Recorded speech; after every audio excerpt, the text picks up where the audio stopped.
సుజాత. అమ్మ, మరి ఇప్పటి వరకు కూటమి పరిపాలన ఎలా అనిపిస్తుంది? సూపర్గా ఉంది, బాగుంది.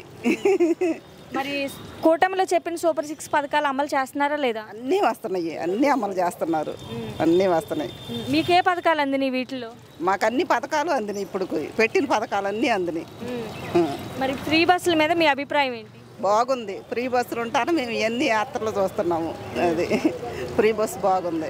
ప్రభుత్వంలో మరి పథకాలన్నీ అమలు చేస్తున్నా కూడా గత ప్రభుత్వం వల్ల అసలు ఈ ప్రభుత్వంలో ఏమీ జరగట్లేదు, కూటమి ప్రభుత్వం అసలు ఏమీ చేయట్లేదు అని చెప్పి మరి పదే పదే విమర్శలు చేస్తూనే ఉన్నారు కదా.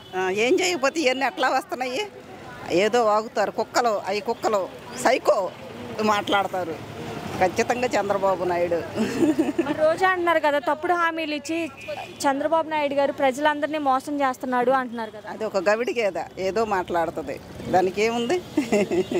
శ్యామలా కూడా అంటుంది ఆంధ్రాలో ప్రతి ఒక్కరూ జగనే సీఎం కావాలని కోరుకుంటున్నారు అని అంటుంది కదా, మీకు జగనే కావాలా సీఎంగా? లేదు, మాకు చంద్రబాబు నాయుడే సీఎం కావాలి. చంద్రబాబు నాయుడు, లోకేష్ గారు, మా కూటమి ప్రభుత్వమే మాకు కావాలి. మరి జగన్కి చంద్రబాబు నాయుడు గారికి తేడా ఏంటి? జగన్ సైకో, చంద్రబాబు దేవుడు. ఈయన కూడా సైకోనేనంట అంట కదా, చంద్రబాబు నాయుడు గారే సైకో అంట కదా, రౌడీ పరిపాలన అంట కదా చంద్రబాబు నాయుడు గారిది. కాని రావటం లేదా జనాలకి? ఎవరు రౌడీ యూజం చేస్తుంది?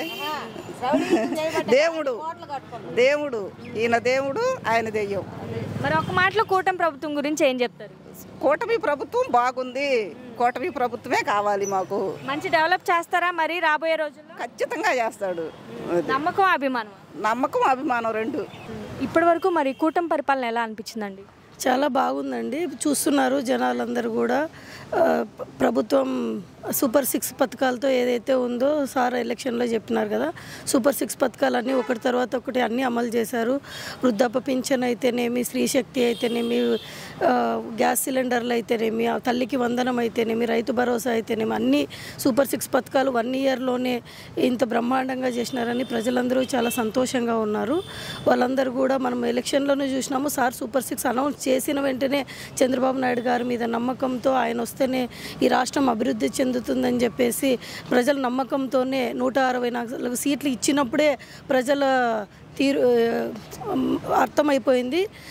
ఆ విజయంతోనే సార్ మీద, చంద్రబాబు నాయుడు సార్ మీద ఈ రాష్ట్ర ప్రజలకు ఎంత నమ్మకం ఉంది, ఎంత ఇది అని చెప్పేసి ప్రజలందరూ గుర్తుపెట్టుకొని ఆయన ఇన్ని సీట్లు ఇచ్చి ముఖ్యమంత్రిగా చేసినారంటేనే అప్పుడే అర్థంది. సార్ కూడా ఆ రోజు ఏవైతే చెప్పినారో ఆ పథకాలన్నీ 1 by 1 అన్నీ కంప్లీట్ చేస్తున్నారు.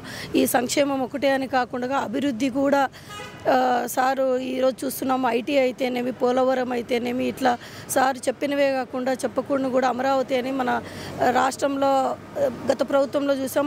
ఆంధ్రప్రదేశ్లో రాజధాని లేని రాష్ట్రంగా ఉన్న ఆంధ్రప్రదేశ్ను సార్ వచ్చిన వెంటనే అమరావతి కూడా నరేంద్ర మోడీ గారితో మాట్లాడేసి అమరావతి కూడా రాజధానిగా ప్రకటించి ఇది కూడా చేస్తూ ఉన్నారు. సార్ గురించి ఎంత చెప్పినా తక్కువే. ఆయనకు ఈ రాష్ట్ర ప్రజల ఆశీస్సులు ఉండాలని కోరుకుంటూ మేము కూడా ఆ భగవంతుడు ఆశీస్సులు ఇచ్చి ఆయనకు ఆయుర ఆరోగ్య ఇదితో ఉండాలని చెప్పేసి మరింత ఇదిగా ప్రజలకు సేవ చేయాలని చెప్పేసి కోరుకుంటూ సెలవు తీసుకుంటాం. అలాగే మరి ఫ్రీ బస్సుల మీద మీ అభిప్రాయం ఏంటి? ఫ్రీ బస్సు వల్ల చాలామందికి చాలా ఉపయోగపడుతుంది. ముఖ్యంగా లేడీస్కి చాలామంది పనులకు వెళ్తుంటారు. ముఖ్యంగా స్టూడెంట్స్ అయితేనేమి, పనులు చేసుకునే వాళ్ళు అయితే బస్సులో వెళ్తున్నారు. మనం చూస్తూనే ఉన్నాము.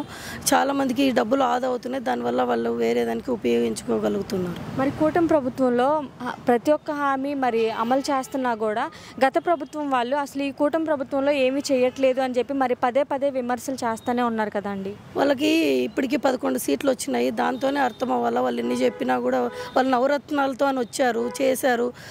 అవి నచ్చట్లేదు అని చెప్పేసి సారు సూపర్ 6 ఏదైతే పెట్టారో ఆ పథకాలకి అట్రాక్ట్ అయ్యి సార్ అయితే వస్తేనే డెవలప్మెంట్ జరుగుతుందని వాళ్ళు 11 సీట్లు వచ్చినాక ఇంకేం మాట్లాడకూడదు. దాంతోనే వాళ్ళకి అర్థం అవ్వాలి. వాళ్ళంతా ఊరికే మాట్లాడుతున్నారు. అవంతే ఏం కాదండి. శ్యామల అంటున్నారు కదా అండి, ఆంధ్రాలో ప్రతి ఒక్కరూ జగనే సీఎం కావాలని కోరుకుంటున్నారు అని అంటుంది కదా అండి. మీకు కూడా జగనే కావాలంటారా సీఎంగా? జగన్ కోరుకునేటట్లయితే 11 సీట్లు ఇచ్చినారు కదా, ఇంక వాళ్ళు ఇంకెట్లా మాట్లాడతారు అనేది అర్థం అవ్వాలి వాళ్ళకి. అప్పుడు హామీలు ఇచ్చి చంద్రబాబు నాయుడు మరి అన్ని వర్గాల ప్రజల్ని మోసం చేస్తున్నాడు అని రోజా అంటున్నారు కదా. ఏం మోసం ఏం చేయలేదండి. మోసం చేస్తే 1 ఇయర్లోనే ఇంత వాళ్ళు ఆర్థికంగా ఇంత ఇబ్బంది ఉన్న రాష్ట్రంలో సార్ వచ్చిన వెంటనే 1 ఇయర్ లోపలనే ఇంట్లో ఎంతమంది పిల్లలు ఉంటే అంతమందికి 13,000 ప్రకారం డబ్బులు ఇచ్చారు. పింఛన్ కూడా 3,000 ఉండేది 4,000 చేశారు. వాళ్ళు వచ్చినాక వాళ్ళు పెంచడానికి 5 సంవత్సరాలు పెంచింది. ఆ 1000 పెంచడానికి మన సార్ ఫస్ట్ వచ్చిన వెంటనే ఫస్ట్ మంత్లోనే పెంచినారు. దీపం పథకం మీద 3 సిలిండర్లు ఇచ్చినారు. ఇంత లోడ్ బడ్జెట్ ఉన్నా కూడా ఇవన్నీ చేస్తున్నారు. అన్నదాత సుఖీభావ అయితేనేమి, నిన్న స్త్రీశక్తి అయితేనేమి, ఇంత ఇదిగా సార్ ఏదైతే మాట ఇచ్చారో అది నిలబెట్టుకుంటారు. వీళ్ళంతా ఊరికే చెప్తున్నారు, అవన్నీ నిజం కాదు. వాళ్ళకి ఇప్పటికైనా బుద్ధి తెచ్చుకొని ఇప్పటికైనా ప్రజలకు ఏమైనా సలహాలు సూచనలు ఇవ్వాలంటే వాళ్ళు అసెంబ్లీకి వచ్చి మా సార్కి ఈ రాష్ట్ర డెవలప్మెంట్ కోసం ఏదైనా సలహాలు సూచన చేయాలని చెప్పేసి కోరుకుంటూ సెలవు తీసుకుంటాం.